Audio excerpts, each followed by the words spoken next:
आगे मजेदार सा एक टॉपिक पढ़ते हैं। क्या टॉपिक है? क्या टॉपिक है भाई? देखो, अब हम देखेंगे, अब हम क्या देखेंगे, देखो इलेक्ट्रिक फील्ड। इलेक्ट्रिक फील्ड ऐसे लिखो, dipole, dipole in uniform, uniform electric field, electric field एक समान, यूनिफॉर्म को कहते हैं एक समान वैद्युत क्षेत्र में, वैद्युत क्षेत्र में द्विध्रुव, द्विध्रुव। सबसे पहले हम डाइपोल को हम यूनिफॉर्म इलेक्ट्रिक फील्ड में रख के देखेंगे, समान वैद्युत क्षेत्र में रख के देखेंगे। ठीक है, यूनिफॉर्म इलेक्ट्रिक फील्ड।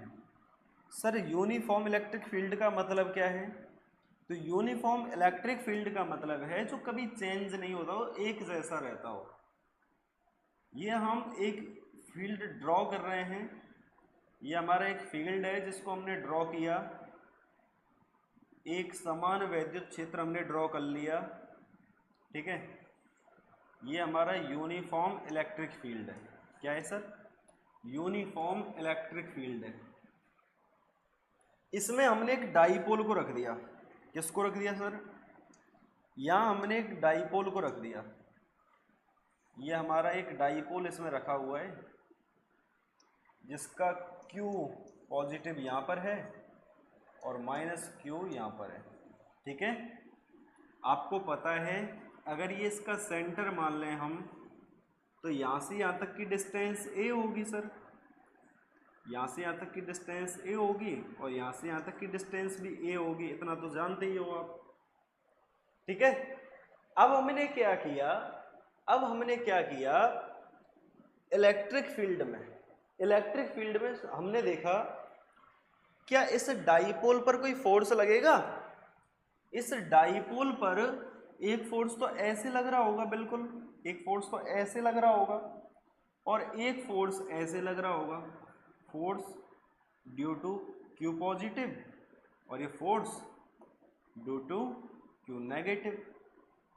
इतना तो जानते हो, जानते हो या नहीं जानते हो? जानते हैं ना, जानते हैं। अगर जानते हो तो F नेट जो होगा, F नेट जो होगा वो क्या हो जाएगा? F नेट जो होगा वो क्या हो जाएगा?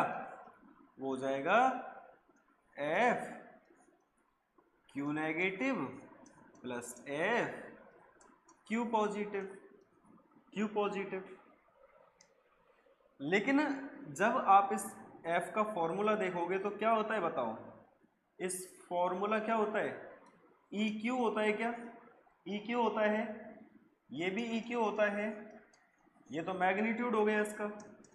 EQ डायरेक्शन देखो I की डायरेक्शन में लग रहा है तो I cap plus EQ, EQ minus I cap. क्यों सर माइनस I कैप क्यों ले लिया? देखो इधर लग रहा है, इस Q की वजह से इधर लग रहा है ना। E प्लस Q लिख लो इसको, लिखना चाहो तो, नहीं तो कोई ज़रूरी नहीं है मेरे हिसाब से, तो EQ लिख लो बस। अच्छा, ये माइनस ये प्लस दोनों कैंसिल आउट हो जाएंगे, सो F नेट फाइनली जो आ जाएगा हमारा वो क्या? जीरो आ जाएगा। F नेट फाइनली क्या आ जाएगा? जीरो आ जाएगा। यहाँ से हम क्या लिख सकते हैं? यहाँ से हम लिख सकते हैं कि भाई जो जो आपका डाइपोल है, जो द्विध्रुव है, वो किसी भी तरह की लीनियर मोशन नहीं करेगा। क्या नहीं करेगा सर? अगर हम इस पर फोर्स लगाएंगे तो ये लीनियर मोशन नहीं करेगा, ये रैखिक गति नहीं करेगा। लीनियर मोशन क्या होती है? एक सीध में चलना, ऐसे ऐसे लीनियर मोशन कर रहा हूं मैं क्या कर रहा हूँ? लीनियर मोशन कर रहा हूँ एक सीध में चल के, है ना। तो ये लीनियर मोशन नहीं करेगा आपका अगर आप इस पर फोर्स लगाओगे। सर फोर्स का कुछ तो फायदा होगा। हाँ फायदा तो होगा। फोर्स का फायदा क्या होगा सर? फोर्स का फायदा ये होगा, जब आप इस पर फोर्स लगाओगे तो ये ऐसे घूमने लगेगा, ये ऐसे मूव करने लगेगा, मतलब इस पर टाउ आ जाएगा। क्या प्रोड्यूस होगा? टाउ प्रोड्यूस होगा। टाउ सर बल आघूर्ण, टॉर्क, टॉर्क लगेगा, बल आघूर्ण लगेगा। क्या लगेगा? टॉर्क लगेगा, बल आघूर्ण लगेगा। तो मैंने बल आघूर्ण के लिए इस डिस्टेंस को मैंने r1 मान लिया, इस डिस्टेंस को मैंने r2 मान लिया, ये एंगल थीटा मान लिया, एंगल थीटा मान लिया। अच्छा सर, फिर क्या होगा? चलो अब यहां से कुछ बातें लिखते हैं, फिर हम आगे की डेरिवेशन करेंगे। तो इसके जो इंपॉर्टेंट फैक्ट निकल के आए वो क्या निकल के आए? इंपॉर्टेंट पॉइंट क्या निकल के आए? तो सबसे पहला पॉइंट निकल के आया हमारा क्या? सबसे पहला पॉइंट क्या निकल के आया? द्विध्रुव रैखिक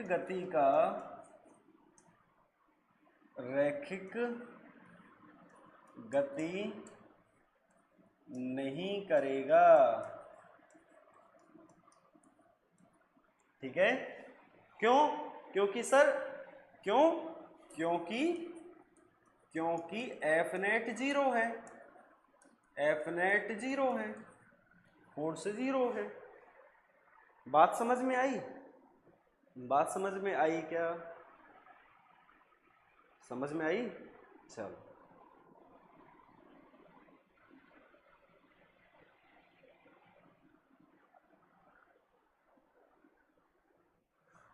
ठीक है, तो इसको इंग्लिश में लिख लें। डाइपोल will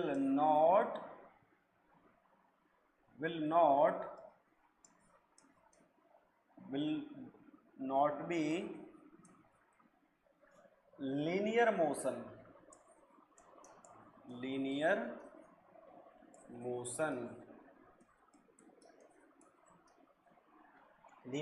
में नहीं होगा।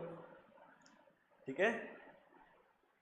दूसरी चीज, by observation of F1 and F2 torque will be produce.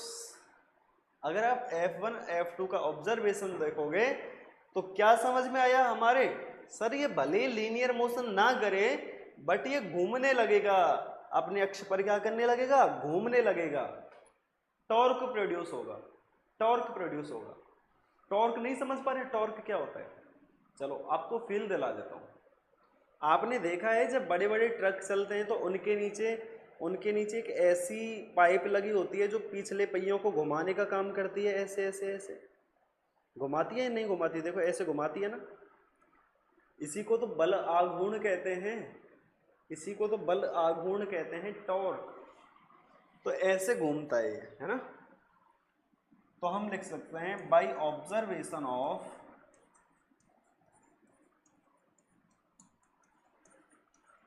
F1 and F2 torque will be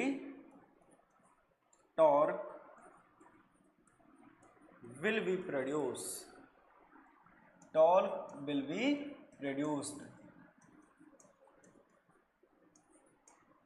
F1 व F2 के दृष्टिकोण से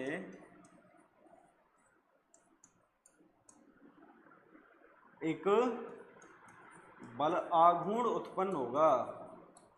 बलाघूर्ण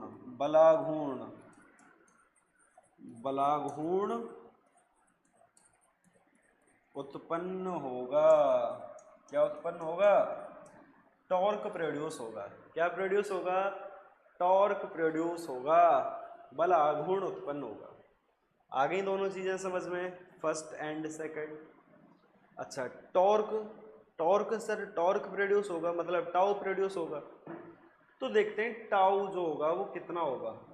तो इसको मैं टाउ 1 मान लेता हूं, इसको टाउ 2 मान लेता हूं।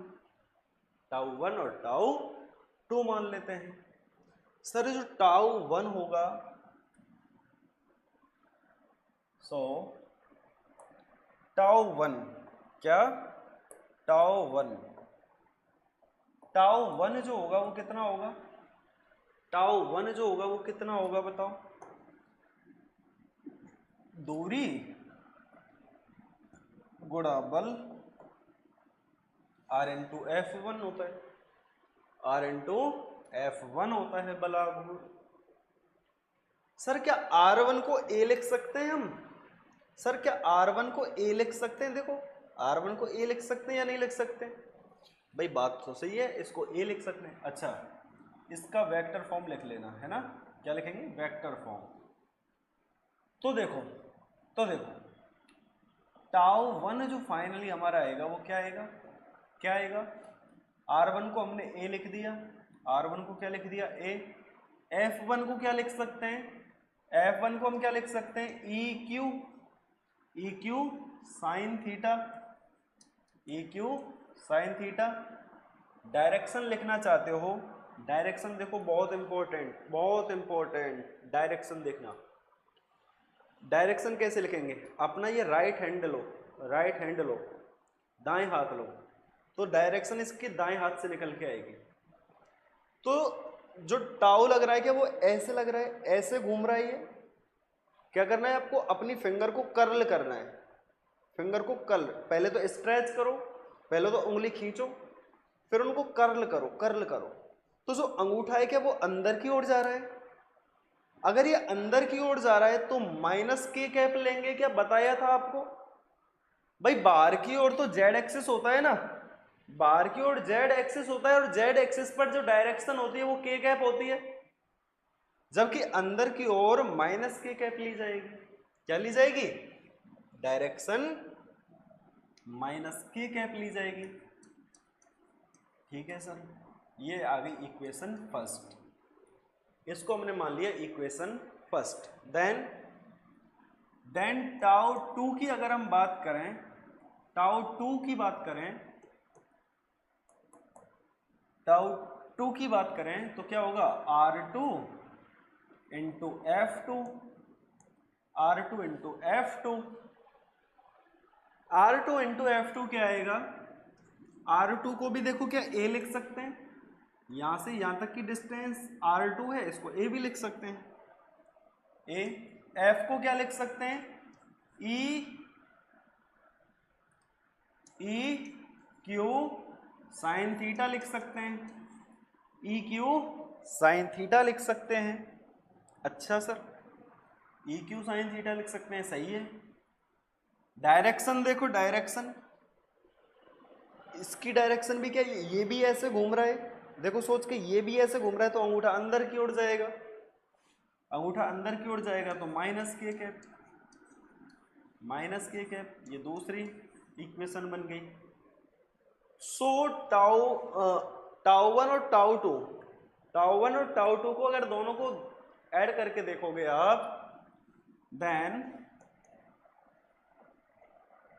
टाउ नेट जो होगा वो कितना होगा, टाउ 1 प्लस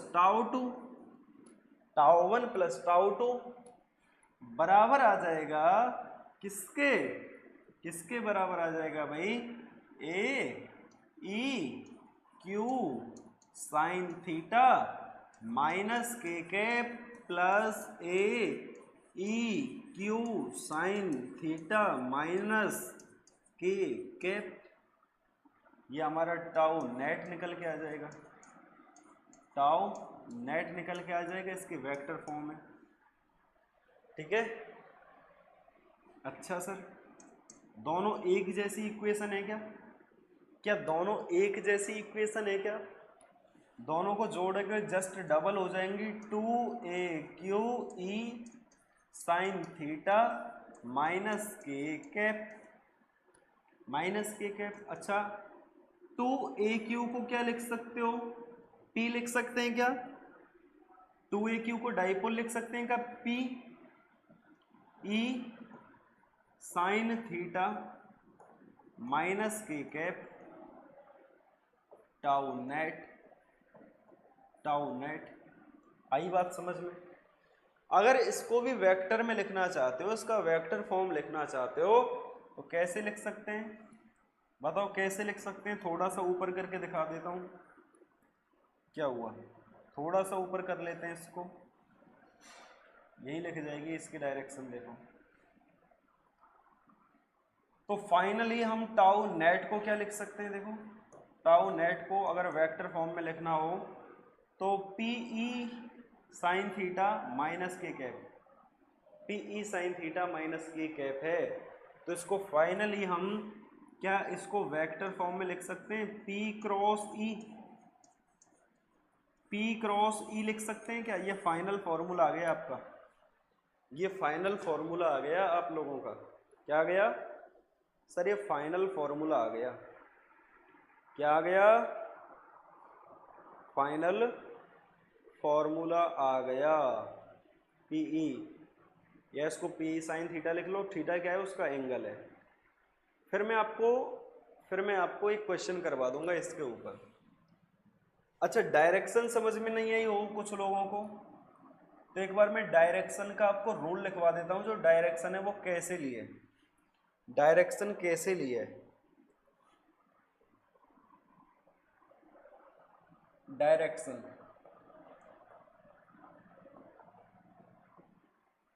ठीक है, डायरेक्शन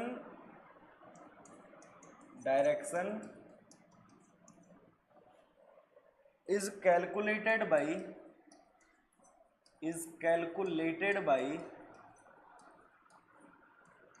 right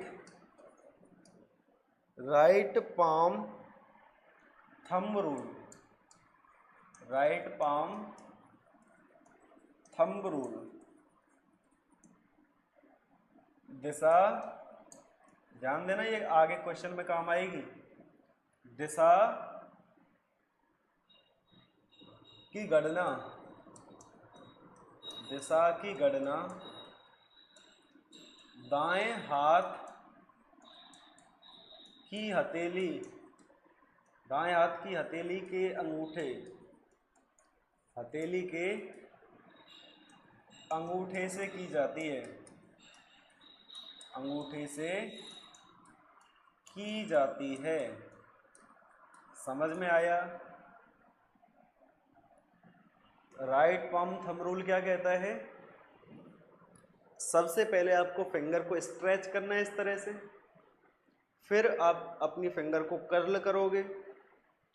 जिस डायरेक्शन में कर्ल करोगे, फील्ड की डायरेक्शन में कर्ल करोगे, तो देखो ये जो अंगूठा है वो अंदर की ओर जाएगा तो माइनस के, अगर ये बाहर की ओर आता तो प्लस के, अंदर की ओर जाएगा तो माइनस के और बाहर की ओर आएगा तो प्लस के। समझ में आई क्या? फिर मैं इस पर बेस्ड एक क्वेश्चन करवा दूंगा आप लोगों को। इस पर बेस्ड क्या करवा दूंगा? एक क्वेश्चन करवा दूंगा, ठीक है। इसमें ये चीज़ें समझ में आ गई ना आप लोगों को? एक बार बताओ, एक चीज़ समझ में आ गई क्या? अच्छा, एक चीज़ इसमें थोड़ा सा कर लेना। ये प्लस क्यू की वजह से है और ये माइनस क्यू की वजह से, सॉरी इसके लिए, थोड़ा सा जो है माइनस क्यू की वजह से, ठीक है। तो ये प्लस क्यू से माइनस क्यू मूव कर रहा है, प्लस क्यू से माइनस क्यू मूव कर रहा है, ठीक है। प्लस क्यू से माइनस क्यू मूव कर रहा है, ठीक है भाई। बात समझ में आई यहाँ तक? अगर यहाँ तक चीज़ें समझ में आई तो फिर हम आगे बढ़ते हैं, एक क्वेश्चन करेंगे इस पर बेस्ड।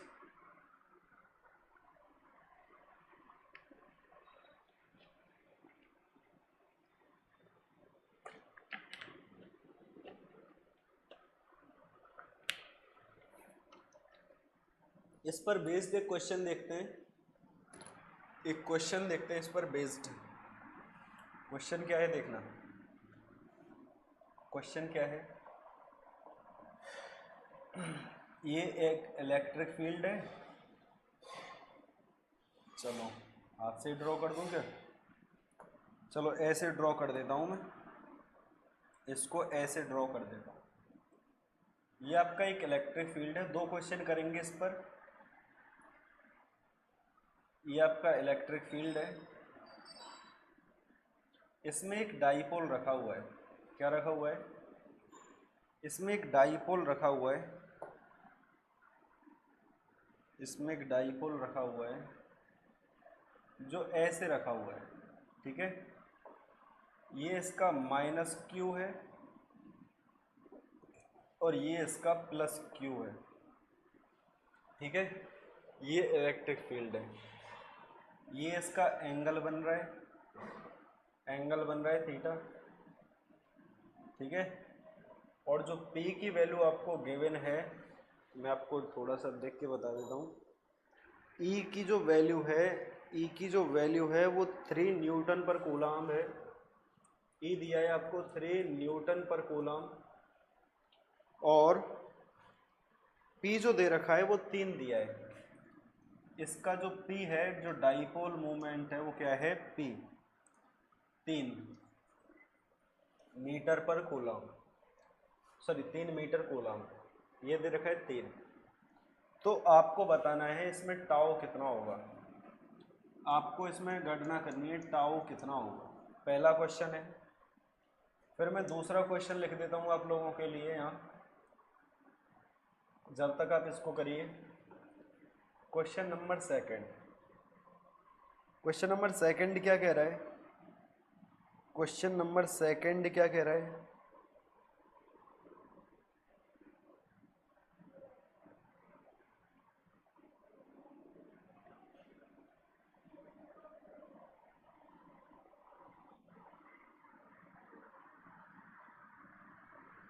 ठीक है, क्वेश्चन नंबर सेकंड देखते हैं हम। तो ये आपका एक यूनिफॉर्म इलेक्ट्रिक फील्ड है, ये एक यूनिफॉर्म इलेक्ट्रिक फील्ड है।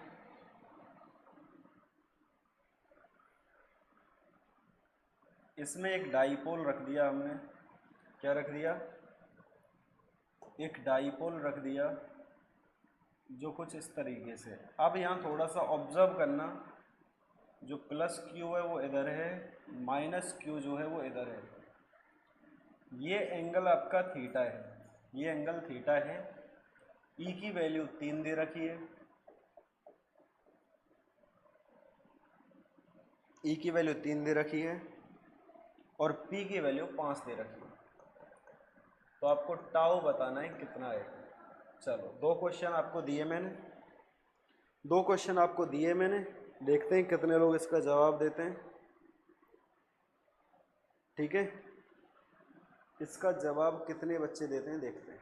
पहला क्वेश्चन देखो, आप लोगों ने सोच लिया होगा टाउ बराबर क्या होता है? पी ई साइन थीटा होता है क्या? पी ई साइन थीटा होता है।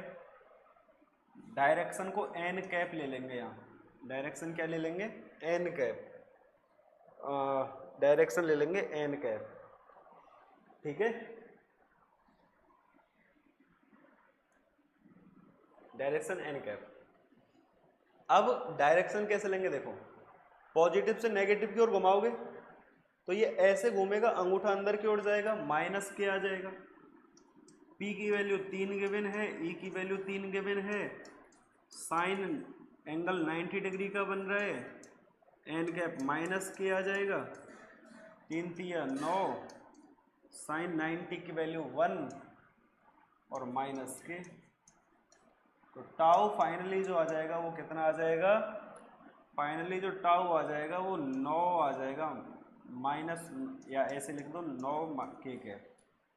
ऐसे भी लिख सकते हैं क्या टाउ को? बताओ, बल आघूर्ण को ऐसे लिखा जा सकता है या नहीं लिखा जा सकता? बल आघूर्ण को ऐसे लिख सकते हैं क्या? बताओ। पहला क्वेश्चन समझ में आया, लेकिन दूसरे क्वेश्चन में आप लोगों ने गलती कर दी होगी। क्या? अब देखो, इसका पॉजिटिव सिरा इधर है और पॉजिटिव से नेगेटिव की ओर घूमेगा। अब ये ऐसे घूमेगा, ऐसे उल्टा घूमेगा, पॉजिटिव से नेगेटिव की ओर, पॉजिटिव से नेगेटिव की ओर ऐसे घूमेगा। अब ये आई बात समझ में? पॉजिटिव से नेगेटिव की ओर घूमेगा। करें इसको तो डायरेक्शन बाहर की ओर आ जाएगी। देखो अब ये ऐसे घूम रहा है, ऐसे, तो डायरेक्शन बाहर की ओर आ जाएगी। तो टाउ बराबर P E sine theta positive के कैप आ जाएगा अब तो। अच्छा, पी की वैल्यू 5 दे रखी है, ई की वैल्यू 3 दे रखी है, साइन थीटा। अब थीटा में गलती कर दी होगी बहुत से लोगों ने। अच्छा, थीटा मैंने दिया ही नहीं था क्या? अरे यार, थीटा की वैल्यू है 30 गिवन है, लेकिन आप 30 ले लोगे तो गलत हो जाएगा क्वेश्चन। अब हमें जो एंगल लेना है वो पॉजिटिव से लगा एंगल लेना है, ये एंगल लेना है ये। और ये एंगल कितना हो जाएगा? 150 भी, टोटल 150 180 होता है। तो 150 प्लस 30 180 हो जाएगा। तो ये 150 लेना है, साइन 150 के कैप। अब साइन 150 की वैल्यू नहीं निकालनी आती होगी बहुत से लोगों को। तो साइन 150 की वैल्यू निकालनी आती है क्या? साइन 90 प्लस 60 अगर निकालनी आती है तो बताओ, आती है क्या? Sine 90 plus 60। अच्छा, साइन 90 में आपका साइन चेंज हो जाएगा क्या? साइन और कॉस चेंज नहीं होते, ध्यान, साइन और कोसेक चेंज नहीं होते। साइन और कोसेक चेंज नहीं होते, बाकी सब चेंज हो जाते हैं। साइन और कोसेक चेंज नहीं होती, बाकी सभी चेंज हो जाते हैं।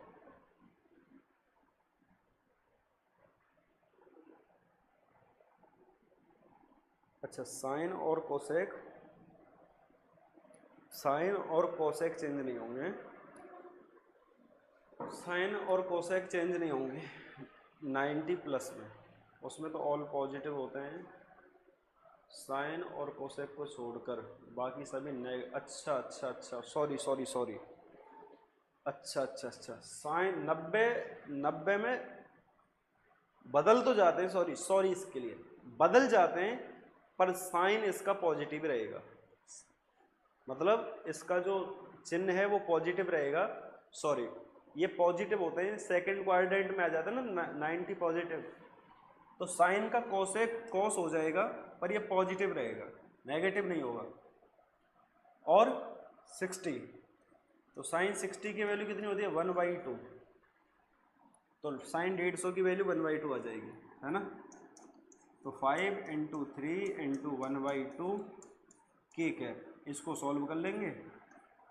2.5 पर 7.5 के कैप आ जाएगा। इतना आंसर आ रहा है, बताओ। सिंपल, एकदम समझ में आ गया होगा, एकदम सिंपल सी बात समझ में आ